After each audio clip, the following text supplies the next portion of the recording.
But, when I think of King Herod, I obviously think of Antonio Banderas. And that's from Journey to Bethlehem. It was a campy musical based on the nativity story in theaters just this last year. It was very well done. And I think in that song, they capture an element of Herod's pride. That he liked being king. He liked being in charge. In his mind, to him be the glory and the power and the honor.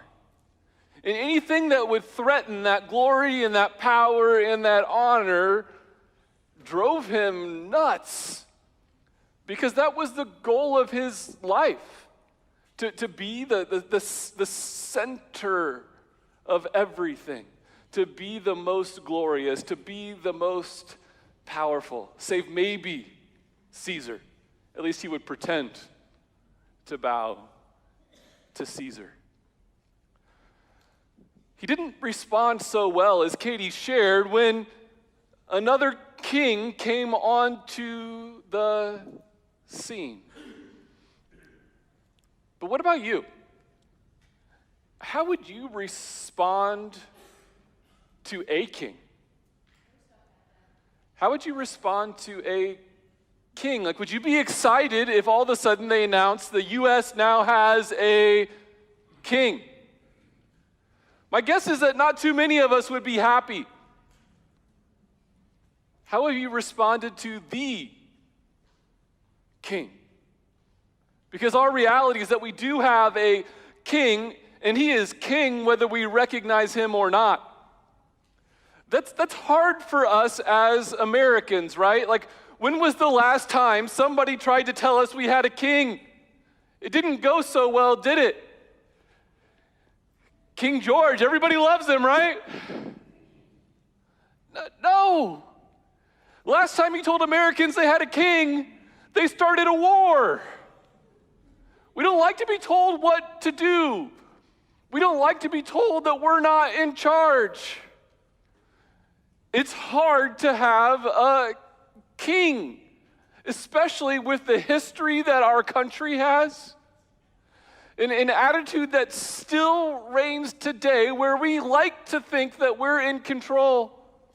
We like to think that we're a big deal. We like to think that we have autonomy.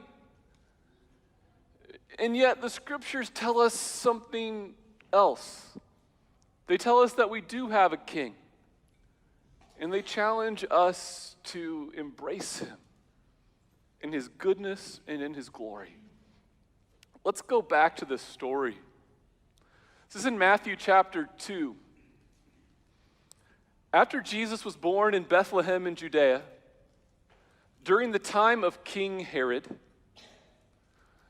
Magi from the east came to Jerusalem and asked, "Where is the one who's been born King of the Jews?" They asked that of the man who said, "I am the King of the Jews." It's a little strange because Herod wasn't actually Jewish. He was Idumean, but he claimed to be King of the Jews, and he practiced the Jewish faith when it was convenient for him. He observed all the holidays, and in many external ways, he was Jewish. And he claimed to be the king of the Jews. And, these guys don't know. They're Magi from the east. Yet they come to one of the most tyrannical rulers of all time and say, "Hey, where's the king of the Jews?" Excuse me? Well, we saw his star when it rose and have come to worship him. They'd come to worship somebody who was not Herod. Who are these guys? The Magi. The Magi. We sing songs about them, right? Like we three kings of Orient are. And yet, this is the only passage that mentions them in the Bible. Nowhere are they called kings. They get the title of kings somewhere around AD 500. When people connect them with Isaiah 60, where it says that the kings bring gifts of gold and frankincense, they're not called kings here. Does it even say there are three? It does not. They bring three gifts.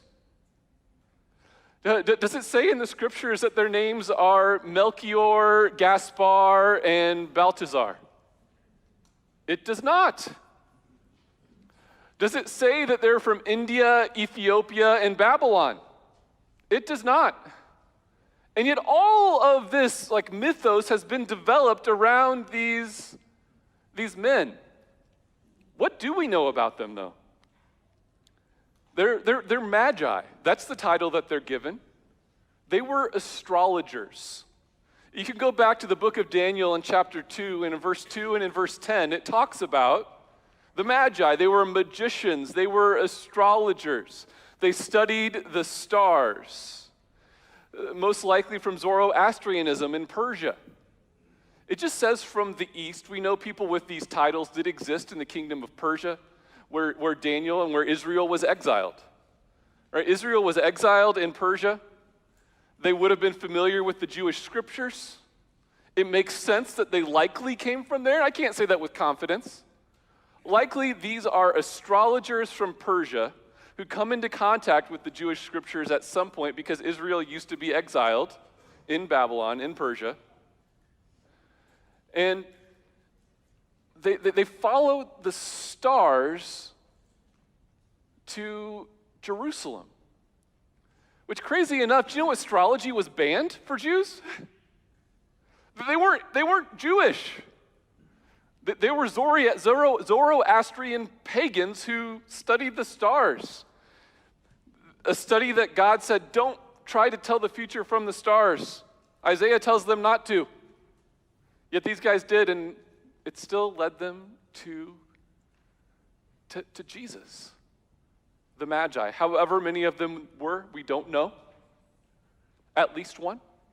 Probably more than one. It's a plural word. So we can say there are multiple astrologers who came to Jerusalem.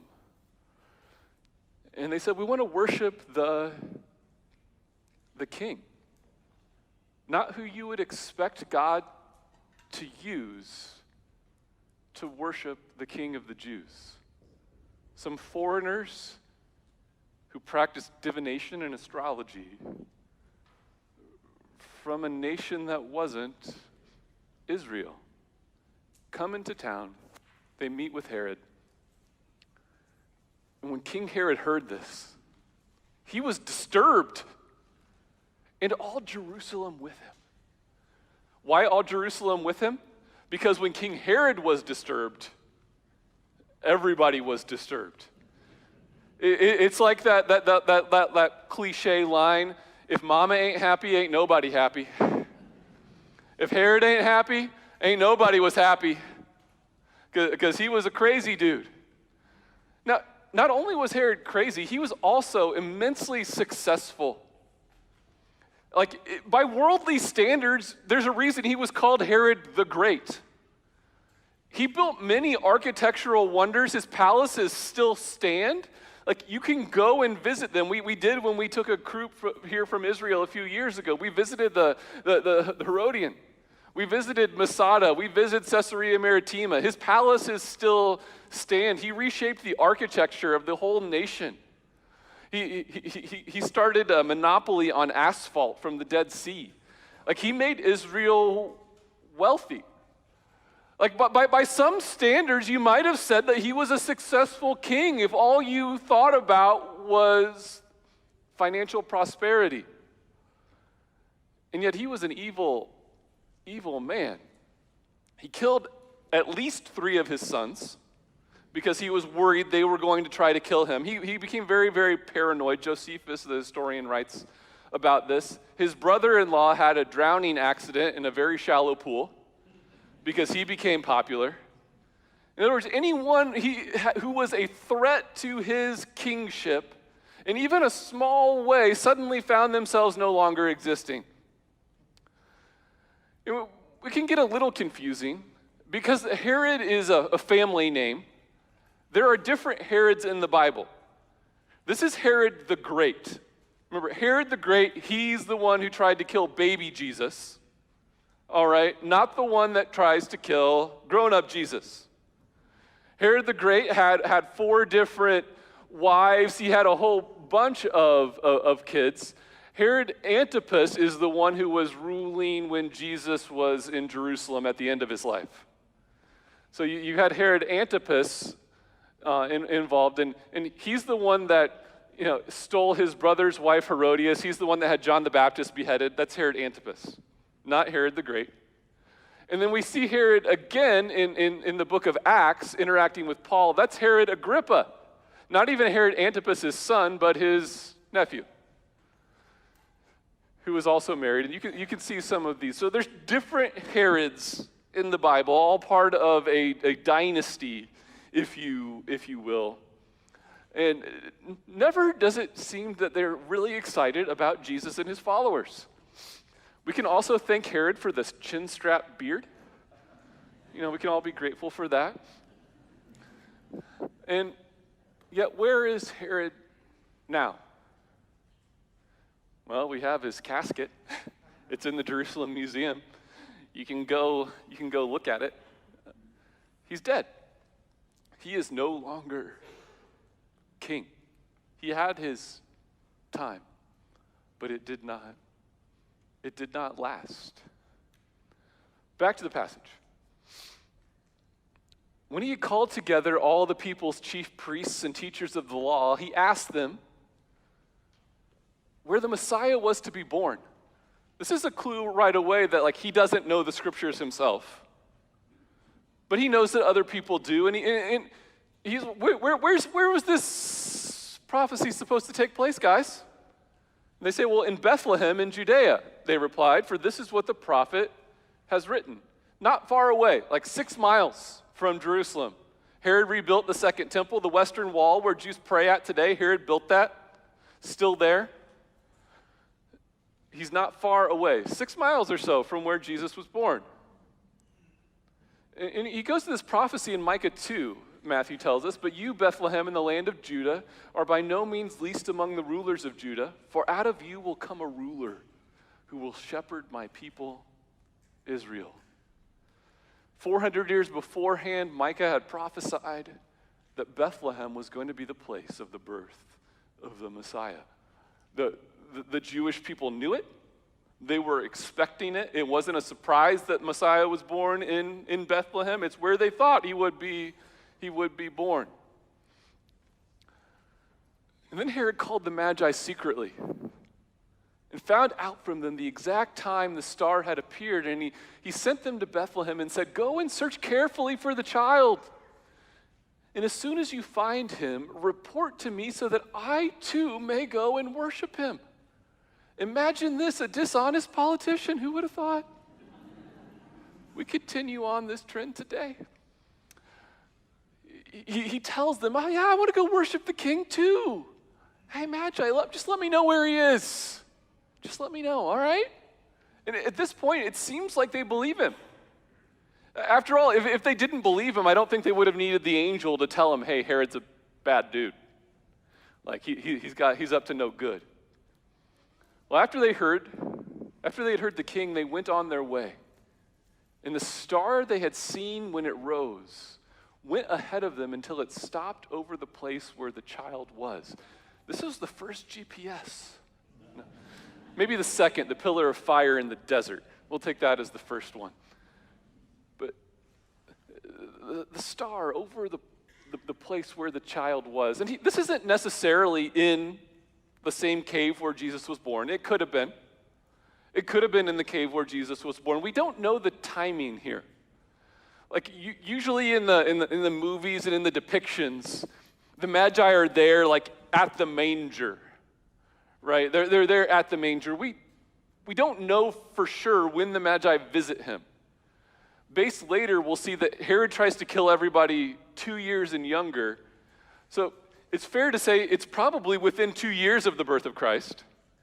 But however long it was in between birth and 2 years, and they're still living in Bethlehem. They're still in Bethlehem at this at this time.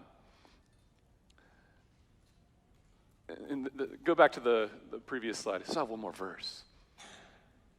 And when they saw the star, they were overjoyed. A couple of things to point out. One is God led the astrologers through the stars. Even though, like, he spoke to them in a medium which they could understand, even though it wasn't a medium which he had chosen in the past. Like he met them where they were. I just think that's cool. That in the same way, like God goes to the Gentiles, he meets different people in different ways. He met the astrologers through the stars and led them to Jesus. And they were overjoyed. He describes the rest of their reaction here in this next part. I'm coming to the house. They saw the child with his mother Mary. So it seems like they're not in the cave anymore. It seems like they're in the house. And they bowed down and worshiped him. Persian astrologers are worshiping the Jewish king. And then they opened their treasures and presented him with gifts of gold, frankincense, and myrrh, just what every baby wants. You want some gold? You want some perfume? I mean, maybe that was nice with the dirty diapers and the essential oils to get rid of the diaper rash. They were symbolic gifts of a king. It's just like, hey, what's the most expensive stuff we could give? Let's give the king that. Don't read too much more into it outside of that. And having been warned in a dream not to go back to Herod, they returned to their country by another route. The Magi responded in worship. They responded with joy. Like, is that how we respond when we're told that we have a king? Thank you that somebody else is in charge of me. But we really should. It's a joyful thing to be under the rule of King Jesus. I'm so glad that he's in charge and I'm not. They responded with submission. They knelt down. They bowed before a baby. They acknowledged that he was greater than they. That he was worthier than they. That he was fit to direct them rather than they to direct him. And these guys were astrologers. They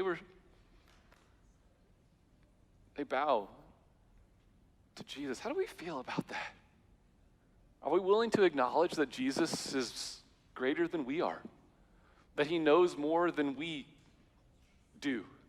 That he's more fit to be in control of our lives than we are? How do you respond when you hear that word submit to the king? Wait. How about the king offers me suggestions and I take the ones I want? That's an easier way. They go beyond submission to worship, acknowledging not just that he's greater than them, but that he's God. You only worship God. They worship him. Pagan astrologers worship him, and they bring him gifts. They offer him the best that they have. Because Jesus was the King of Kings. He was God in the flesh. He was the king that was going to save the world. And these outsiders see more of the truth than the insiders do. They see more of who Jesus was and respond in this way. What about Herod?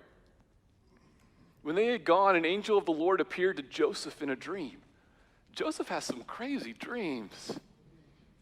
Get up, he said, take the child and his mother and escape to Egypt. Stay there until I tell you, for Herod's going to search for the child to kill him. In God's providence, he provides for the safety of the Savior by saying, hey, get out of here. Go to Egypt. Stay away. He knew that Herod was determined. He's not going to give up. He's going to keep searching. And so he got up. He took the child and his mother during the night, and he left for Egypt. There was a large Jewish population still in Egypt. He wouldn't have been like completely alone. And yet it's a big deal to just pick up your family. You got a newborn kid and say you're going to a different country. Any moms be real excited about that? And yet they do it because God said so. And where he stayed until the death of Herod, it likely wasn't long. Herod died in 4 BC. That's why our calendars are a bit off. And that's our best. That was their best guess back then. Now with the dating, we know Herod died in 4 BC, so Jesus was probably born like in 6 BC-ish. And so, remarkably, they got it pretty close. And so was fulfilled what the Lord had said through the prophet, "Out of Egypt I called my son." Now, out of Egypt wasn't a messianic prophecy, interestingly enough. It wasn't something that they expected. Rather, it points to Moses, and Jesus being another Moses, another one who's going to come and save his people. And so already Jesus has been he started in Bethlehem, now he's going to Egypt for a while. And that's not it. When Herod realized that he had been outwitted by the Magi, he was furious.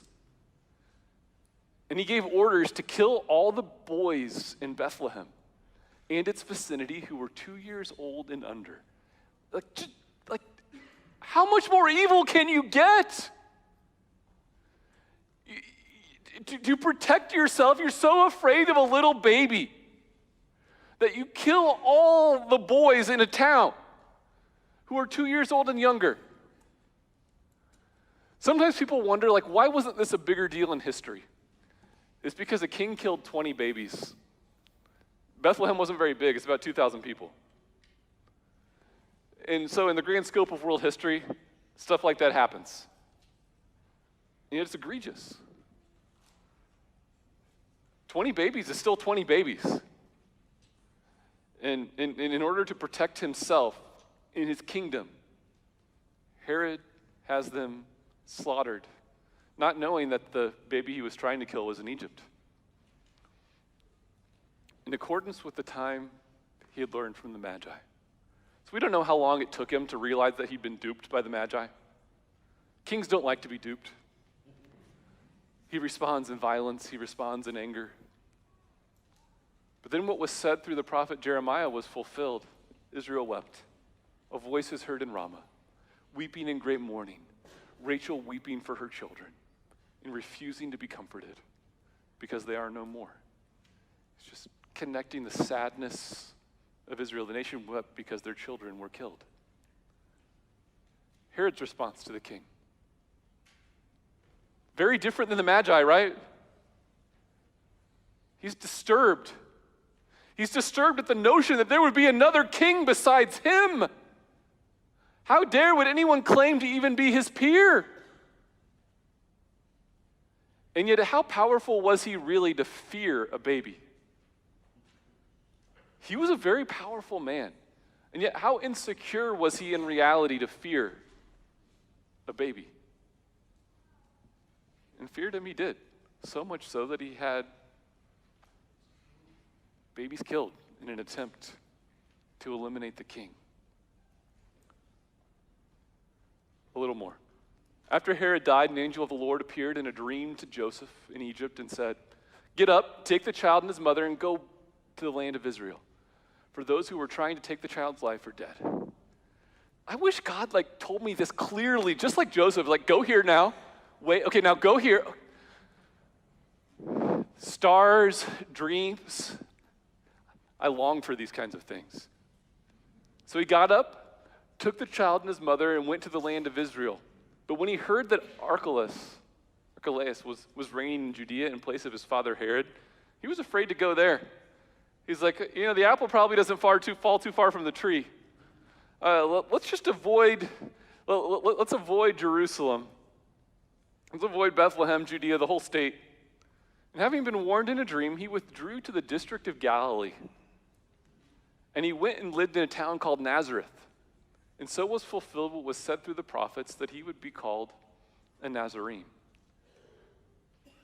Interestingly enough, we don't know which prophet said this. It was a belief that they had at Matthew's time, apparently, but it's not been preserved for us. Just to recap some locations here. Bethlehem, place of Jesus' birth. So he is associated with Bethlehem. He was born there. But he spent his infant years in Egypt. He grew up in the town of Nazareth. At the time, Nazareth was about 500 people. It's the kind of place where everybody knew everybody, and no one thought particularly highly of, as we see later on in the book of Matthew. And Galilee is not a city, it's a region that includes Nazareth. So when we talk about Galilee, it's the area around the Sea of Galilee that's up there, Nazareth being one of the cities. Today, Nazareth is a big city. You can still go there and visit it. But Jesus is born. A king is born. And we have some different responses. The Magi respond in worship and submission and joy. Herod responds in fear and destruction, in opposition. King Jesus has arrived, and he reigns over all the earth. We know how they responded, but how will you respond? How have you responded? Because our desire for importance and autonomy complicates our response to King Jesus. As much as we want to say, I'm nothing like Herod, I am something like Herod. There's times when I still want to be a big deal. There's times when I want to be in charge of my life, and I don't want anybody else to tell me what to do. And these things complicate my response to King Jesus. In other words, my sin prevents me from responding to Jesus in the way that I ought. We have multiple options before us. We can try and ignore the king. And some do that. We just don't even think about Jesus. We just kind of go on with our lives, pursue our own goals, and don't even acknowledge his existence. But ignoring the king doesn't make the king not real. You can try and ignore him, but he's still the king. He still reigns. He's still in control, whether you acknowledge that control or not. You can try and oppose the king. At least then you're acknowledging that he exists. And you fight against him. And you talk bad about him. And you declare him to be a bad king or a false king. And you actively fight against what he's trying to do in the world. And we do that today, too. We could tolerate the king. Maybe you feel a little bit better about yourself. This might be where the cultural Christian finds themselves. Jesus is all right. Jesus is just all right with them, in the words of the Doobie Brothers. I'll put up with Jesus, but there's not joy. There's a reluctant acknowledgement of his kingship. And it's not what the king's looking for. That's not the kind of response to the king that transforms. It's not the kind of response to the king that experiences what the king has in mind for your life. We can have fake allegiance to the king. We can say all the right things. We can come and pretend to worship him. But just because we sing the songs, just because we sit in the chairs, doesn't mean we're actually worshiping the king. If our heart's not engaged, if we don't actually acknowledge his kingship over our lives. Instead, we're called to respond like the Magi responds. We're called to respond with joy, to actually be grateful that Jesus is king. We're called to respond with submission, acknowledging that he knows better than we do. I know it's hard to imagine that somebody else knows better what's best for you more than you do, but it's true. We have a hard time with it when we're kids. Acknowledging that our parents just might know better than we do. And kids, guess what? Your parents still have a hard time with it as grown-ups. Acknowledging that Jesus knows more what's better for them than they do. And yet he does. The reality is just the same. He's the one who designed us. He's the one who made us. He's the one who knows what it would look like for us to flourish as human beings. And the best life awaits us when we place ourselves under his wisdom, when we submit to his rule and authority in our lives. He calls us not just to submission, but to worship, to acknowledge that Jesus is God, who's God in the flesh. He's God still sitting at the right hand of the Father.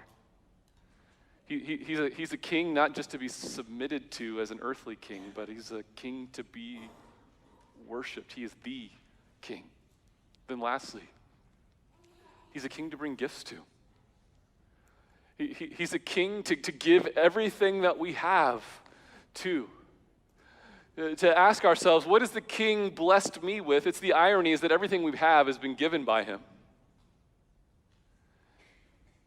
And yet it's a privilege that we have to give back to him a portion of what he's blessed us with, whether that's time, talent, treasure. We ought to ask, what's the best that I have that I can give to the king? What does it look like for you in your place, in your situation, to bless the king with a gift, to serve the king with all that you have in a way that's fit and worthy of who he is? Jesus is king. He's king no matter how we respond to him.